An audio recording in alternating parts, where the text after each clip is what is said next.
Selamat pagi dan salam sejahtera untuk kita semua. Berikut saya akan mempresentasikan bab 7 dari buku Ecology of Urban Environment, yaitu tentang melestarikan keanekaragaman hayati dan memelihara jasa ekosistem di perkotaan. Bagian pertama, pendahuluan. Pembangunan dan perluasan kota dapat menyebabkan dampak merugikan yang substansial terhadap keanekaragaman hayati asli, dan banyak spesies di dunia saat ini terancam oleh urbanisasi. Jika upaya konservasi hanya difokuskan di pedesaan dan daerah hutan belantara, akan banyak dari spesies dan komunitas ini yang akan hilang.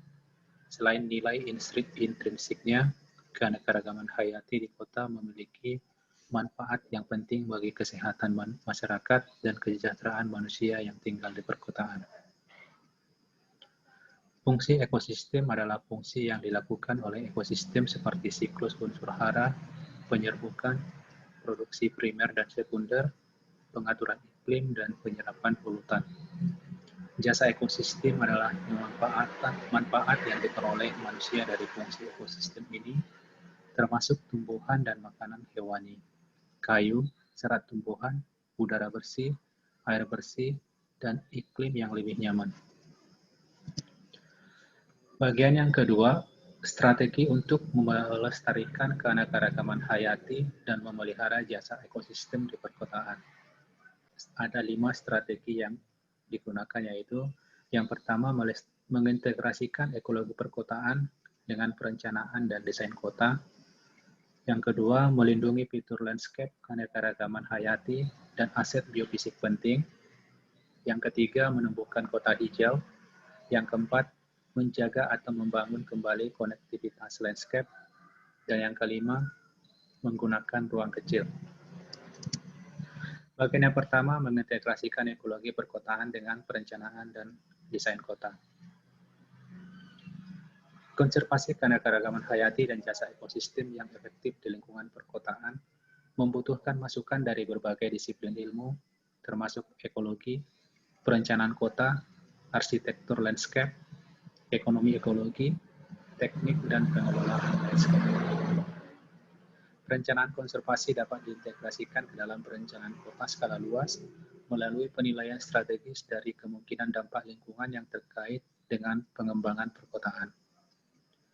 Penilaian lingkungan strategis adalah penilaian skala regional dari dampak pembangunan yang diusulkan pada masalah lingkungan signifikansi, termasuk spesies terancam, komunitas ekologi terancam, dan situs alam signifikan geologis, sosial, dan atau ekonomi.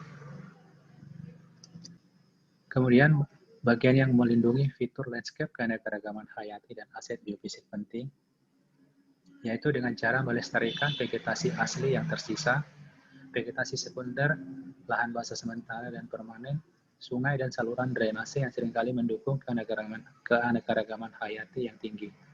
Spesies yang tidak ditemukan di tempat lain dalam landscape perkotaan, sekaligus menyediakan jasa ekosistem penting termasuk nutrisi dan siklus hidrologi, penyerbukan, penyerapan karbon, dan mitigasi banjir. Kemudian pelestarian pohon-pohon besar, kemudian pelestarian jalur drainase dataran tinggi di lingkungan perkotaan, habitat semi-konstruksi seperti lapangan golf dan taman rekreasi, pembuatan kebun pribadi atau pohon jalanan merupakan aset hidup yang luas di kota-kota dan merupakan proporsi substansial dari total tutupan pohon dan tanah permeabel di landscape perkotaan. Strategi menumbuhkan kota hijau, pohon jalanan dan taman sangat penting untuk keanekaragaman hayati dan kelayakan hidup kota, dan kemungkinan besar akan menjadi lebih penting terhadap perubahan iklim.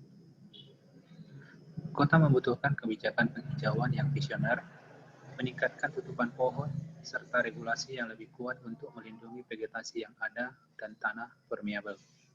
Strategi ini dapat mencakup skema insentif bagi pemilik rumah untuk meningkatkan tutupan pohon dan vegetasi semak di kebun mereka sendiri, serta penanaman lebih banyak pohon di jalan-jalan dan taman umum. Kemudian strategi untuk menjaga atau membangun kembali konektivitas lanskap. Habitat di perkotaan seperti taman, lahan basah, dan bidang-bidang sisa atau vegetasi sekunder seringkali dipisahkan satu sama lain oleh hamparan jalan, gedung, dan infrastruktur perkotaan lainnya. Mempertahankan fitur linier yang belum berkembang untuk bertindak sebagai koridor atau saluran antar fitur landscape keanekaragaman hayati akan membantu menjaga konektivitas antar populasi untuk beberapa kelompok taksonomi di lingkungan perkotaan termasuk arthropoda, amfibi, dan mamalia. Sebagai contoh yaitu untuk menjaga atau membangun kembali konektivitas lanskap, rencana ruang hijau perkotaan Hanoi, Vietnam, yaitu dengan membangun taman dan ruang terbuka hijau, green belt, dan sejumlah fitur hijau linear pinggir jalan dan sungai yang bersama-sama membentuk lingkungan hijau yang efektif secara jaringan ekologis.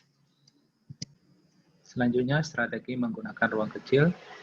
Lingkungan perkotaan bisa sangat padat dengan bangunan buatan manusia, permukaan beraspal, dan kepemilikan lahan yang berskala kecil.